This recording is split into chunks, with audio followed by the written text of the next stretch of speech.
Yo, what up boys, it's your boy FPL Josh and welcome to another FPL video. Today we're going to be talking about Game Week 7 differentials and how my Game Week 6 went. First we'll get on to about the players I transferred out and a little mistake I made, which is a big mistake for me to make this, to be honest. I dropped Walker out and put Trippier in, when in reality what I should have done was switch Perisic for Trippier this week. But losing my head in time, I'm forgetting he played 90 minutes a game before, so he only bagged me a 4. But Salah got 0 on the bench anyway, so I haven't really lost much. Tony's pretty much saved my week here, which has got me a 53-point week, as you can see. With transfers I used last week was 2. I'm on 376 overall with a 1,032,000 rank. It was 895k, but then Rashford popped, which kind of did plummet my rank a little bit, but it's still a massive green arrow for me this week. Obviously, it's been a weird one. Obviously, Raya's gone and outscored Sanchez by 1 point again, but it's one of them. I'll still be keeping him against Bournemouth and Gross. No, we have made one transfer this week, which if I hop onto my team, and we'll show you, we've obviously took Perisic out for Walker and put Walker back in, even though I dropped him last week for Trippier back in, even though I dropped him last week for Walker, which was, like I said, it's a dumb transfer. I basically sacked one off for the sake of it, which is a bit dumb on my part. This week is debatable. I'm thinking maybe be ballsy and have Tony as my captain or Salah, but for me, I think Salah's being knee-jerked out. Yes, we've had a couple blanked, but I'm starting to see a pattern when you're looking at his records.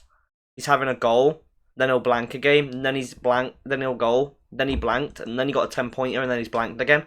And for me, I do think Haaland will bag against Tottenham. But I think Salah's generally more reliable against Wolves and he's differential, and this could raise my rank a lot. And I think for me, Salah could come out and bag a lot of goals, and Haaland has got that minute risk for me this week. I know he didn't last week, but this week for me, there's a possibility. Like, he will play 90-minute tough games, but it's like Spurs, they're going to struggle because both teams are quite good, so I think Spurs could keep City out. And just to clarify, I'm very happy with the Man United win of 3-1 against Arsenal. That was banging for us. And I was looking at maybe bringing Rashford in next week for Gross. I'll bring Rashford maybe in next week after the Bournemouth fixture. Or what I might do is go... Oh, I've just gone on the top one for some reason on the podcast, which is a bit dumb. Right, let's get that off. We're going to go on to Tony. And he has obviously got Arsenal week 8. But then he's got Bournemouth. So what I'm going to probably do, and I'm going to be really ballsy here, is I'm going to have Tony in next week and save my transfer. Then come week 8, I'll have 2 transfers. And what I'm going to do is I'm going to go Tony to Mitrovic, save my transfer for the Bournemouth game. Go back into Mitrovic, have 1 transfer spare. Come week 10. Sorry, go back into Tony, because I'll go into Mitrovic week 8. Go back into Tony week 9. And then I'll have 2 free transfers that week. And then I'll go back into Mitrovic. And then I'll save my transfer. Come Newcastle, I'll have 2 free transfers that week. So what I'm essentially doing, if I explain it slower, is I'll have 1 transfer next week and 1 transfer week 8. So I'll have 2. So I'll go Tony to Mitrovic, save 1 this week, and I'll go Mitrovic to Tony, save 1. Then I'll have 2 and go back into Mitrovic and probably change a Walker down to someone and take a -4 into KDB if Salah's not performing. But at the minute for me, there's a possibility I could get Mitrovic maybe week 9 and hold Tony for that Arsenal game. Possibly. Jesus is another one I'm thinking maybe it might be worth a punt of getting rid of Jesus for Mitrovic for like 5 fixtures. Then bringing Jesus back in later on. Because Mitrovic is a big differential at this point for me. For Jesus, which could raise my ranks a lot with how Jesus has been playing. Obviously I can't drop him for the Everton game. None of those could be dropped. I'm fancy Salah against Wolves. I think he's got more of a lining than Haaland, and that's who I'd recommend as captain for this week. And a lot of experts are agreeing with me. People are knee-jerking Trent out and knee-jerking Salah out again. But it was just one of those weeks last week, and Klopp's already come out and said in the conferences and online, he's not going to play Salah cutting out so wide, because Salah's drifting too far wide. He'll start playing more of a central role on that wing. So he'll start probably returning more and getting more assists, and he can do it, and he will do it for me, and I think Haaland's one of those. If it goes cocked up, it goes cocked up, but I think Salah will do better for me. It could go. It's going between Salah and Tony, to be honest. My captaincy at the minute, and possibly Haaland. I'm just unsure. I think I fancy Salah more against that Wolves team than I do Haaland against Tottenham. Obviously, I will be crying if Haaland goes and scores another hat-trick or something stupid, but Salah is one of those punts I might take this week. Because I've got Tony who could back me up and maybe score another hat-trick or 2 goals and save my week, worst case. But I think for me, Salah's going to do good. Bournemouth, great for Gross. Trippier could get attacking returns. Sanchez going to keep a clean sheet. Everton, clean sheet. Tottenham, I think Cancelo could possibly get a goal or an assist, but won't keep a clean sheet for me that week. Walker, nobody needs to worry about Walker. He's not injured. He's just got a knock. He'll be playing next week for me. Just put someone else on the bench in case he doesn't play. But for me, he'll play, so he might as well just start him. As you've obviously got Trippier, and you'll replace him with Trippier, for example. But this is what my team's looking at. The differentials for this week, for me, main differentials that could pop off next week if you want to bring some in. Rashford, good differential. But for me, Sinistera's one that's being overlooked. And you've got to think, okay, you want a 1 week punt and you've got 2 free transfers and you could go Gross to Sinistera if you've got 0.5 spare, for example. Or a Odegaard to a Sinistera. Sinistera's got Forest next week. And then what you could do is go Odegaard to Sinistera. And then bring someone straight back in afterwards, like a Rashford, for the week after. And then you'd have 2 transfers there. And then if you're wildcard in game week 9, like I have wildcard early, but if the people who are wildcard in game week 9, what you got to think now is you can take these 1 week punts, take these very slight risk punts that are going to bag you a load of points that could really raise your ranks. Like I went up in rank this week. If we go, hold up, boys, pull my league up. So obviously last week I was in a bit of a muddy situation. I was quite low, but this week we have caught up a bit. We're not looking too bad.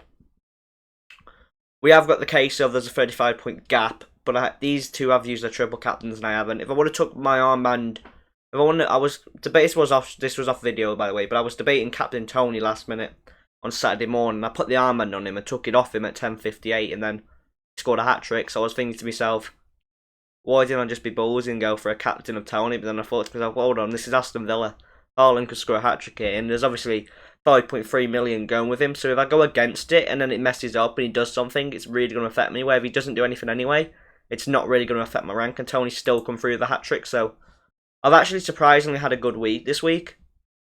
Even though it's a 53-pointer, it's a really good week because some people are having terrible weeks this week. Like, I've seen people who are on 35, 30 pointers and I've had a really bad week. So I'm quite happy with my week at the minute. Obviously, I wish I would have stayed on the 895k rank, but we've halved our rank this week. Well, not halved it. We've took it off 1.4 to 1 million, sorry. We would need like another 300k to half it, but that's probably what we would have had with the 800 and some k rank. But we're moving, progressing again. We're back on the top 1 million. And we're going to, obviously, hopefully we can get our rank down to about 600k next week. Would be probably the target point for me, is to get that 500k, 430k down, sorry. So I'd need Salah to bag big. Like, if Salah could bag a hat-trick that week, then Haaland only bags like a goal and Tony bags a hat-trick, or something stupid like that, I could really see my points go up. Because as a differential, what you've got to remember, guys, is, right, Salah's not a bad pick still. I think people are just thinking, okay, he's had a couple of bad weeks, but Haaland could do that. Tony could do that. Anyone could have a couple bad weeks. But he's still predicted a 6.3 average a game, and he's predicted 9 points for this week, coming up the game week 7. For me, it's not worth it when you look at all these people that are selling him out. Like, if I go to the status and you see this, look. This is what makes me laugh, and I said the same thing last week, and I've been right every single time I've said this. 456k transferred out Tony because he's had 1 bad week. You know, he had a couple blank weeks. Yeah, fair enough. People have transferred him out 460k. Kneejerked him out for the sake of it. For a Mitrovic, for example, they've all gone and transferred in Mitrovic last week. Tony scored a hat trick. Triple Mitrovic's points. Everyone's going back on Tony. Yes, I lost 0.1 value, but I said this in my last video. I'd make that exact 0.1 straight back the minute Tony did something. And he has. And it's gone up. Gross is going up again. Rashford's done something, now Rashford's going up. Trippier's done something, it'll go up. So it's like saying this, right? Salah's out by 286k and Arnold's out by 193k. But do you guys remember the other day, right, when there was like 300k who transferred out Arnold. He did something, they transferred him back in. This will be the same people who transferred him out, put him back in, he's done nothing again and transferred him out again. It'll be the same people. Because people are impatient. And that's what makes me a bit thingy, because people are impatient for no reason. And I don't see why people are. Like, people need to be more patient. Like, the same with Salah. Be patient. Mendy, good fixture next week. Be patient with him. You know, have him one more week, then sell him for a Pope. Don't just do a transfer for the sake of it. Like, people are going to be taking -4s to be able to actually get Salah and Arnold out. And obviously upgrade someone else. You're going to have to take a -4. For me, Salah's not worth getting rid of. And he's going to be probably my captain next week. It could change last minute, but by the looks of it, he will be my captain. Or Tony. It's going to be one or the other. I think, as well, like, why would you get rid of Salah ahead of Wolves? Like, I'd understand getting rid of him come Chelsea, but why would you get rid of him ahead of Wolves when the likes of Rashford's got Crystal Palace this week? I know I'm a Man U fan, but I consider Crystal Palace hard. Anthony, I think, for me, we need more data on him. He's had 1 goal in his first appearance. He's a banging player, but we need a lot more data on him before everyone starts transferring him in for me. And I think that's why I'm going to hold off on that move. Because I'm quite happy with my team. And I think this is the problem. People think there's people wildcarding this week. Like, I wildcarded early because I felt I needed to do it. And it did pay off. But, like, if you're doing it for the sake of it, just to go and get Salah out and Arnold out, hold a week off. See how Salah plays next week. Give him one more week. If he doesn't do anything again, then that's when I'd be looking to get rid of him. But I just can't see him doing nothing against Wolves for me. I could see him doing big stuff. Wolves' defence is horrendous. You know, Wolves drawn with Bournemouth, for crying out loud. That's Bournemouth as well. Bournemouth are terrible. Liverpool beat Bournemouth 9-0 and Wolves drawn to them. And Wolves' defence isn't good. You know, they've had a lot of injuries this season. I think they were lucky to come away with that win. That first win, to be honest with you. And that's why, obviously, there's a 35-point gap between me and brother in the league because of that 11-pointer on Podence, which, to be honest with you, I was expecting a 2-pointer there and not a clean sheet for Kilman. Kilman's had a clean sheet as well this week. If we go onto my team, look. I'm quite sure, yeah, he's had a clean sheet for Kilman, I think. Go on to it. Yeah, look, he's had a 6-pointer and a 7-pointer. So obviously 2 Wolves players have made up what my Tony's got, which would have obviously closed the gap a little bit. But that Tony captain obviously would have put me quite close. It's just when he's used his triple captain and so forth. Like, if you look to last week, triple captain 107. Like, I haven't used my triple captain yet. And then the week before I captained Salah and he captained Haaland, so it was one of them. It's just been one of those things where it's gone a bit messed up and I can't do a lot about it. Obviously, I will catch up those points. It was a shame Sanchez didn't keep a clean sheet. If Sanchez would have kept the clean sheet, then we would have been looking even more. Obviously, I was trying to think, I was wishing Leicester had 2 penalties. I was hoping they were going to have 2 penalties and he was going to save both of them, to be honest with you. That would have closed the gap, but I can dream, I suppose. Jesus Everton's a great captain this week, but I think it's got to be out of Salah and Haaland. I think, for me, it's Salah, Jesus, Tony, tops. I think Haaland's one of those where people are going to be all captaining him, but then if you do something really ballsy, it pays off. You're going to find you're going to be laughing at everyone. Like, people who I know have captained Tony last week and triple captained him, and people have laughed, and then he goes and bags a hat-trick, and I'm thinking, why did I leave my captain armband on him here? You know, if I would have left my captain armband on Tony this week, then I would have been on a 61-pointer. Which would have been an extra 8 points, which doesn't seem like a lot, but it is. And if I wouldn't have sold Trippier for Walker, then I would have been on a 67-pointer. So it's one of those where you think, oh, why did I do this, or why did I do that kind of thing. I probably should have sold Perisic to Walker and would have had 68. But it's one of them. I mean, I saw someone on the top who's got flipping... Who got the top this week? Oh, it's not going to show you, but... They had 4 Everton defenders at the back, so obviously someone's been transferred over and it's let the game's let them have it. But it annoys me when it lets people do that because you can have 4 clean sheets of one game of Everton. And I think that's not really fair on everyone else. You should only be allowed 3 of each players, as usual. He had 5 in his team because he had Gordon as well. Obviously, it's a weird one this year. It's going to be a tougher situation to be in. But we'll have to just try and move with this.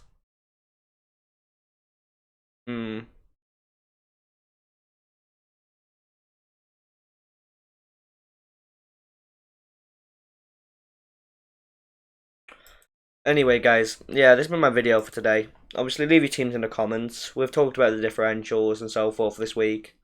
I know a lot of you have probably had a bad week, and some of you had massive green arrows for Tony captains. So, fair play to everyone who listened to me and holding on to Tony, boys. Don't Kneejerk Salah out this week. Don't Kneejerk Arnold out.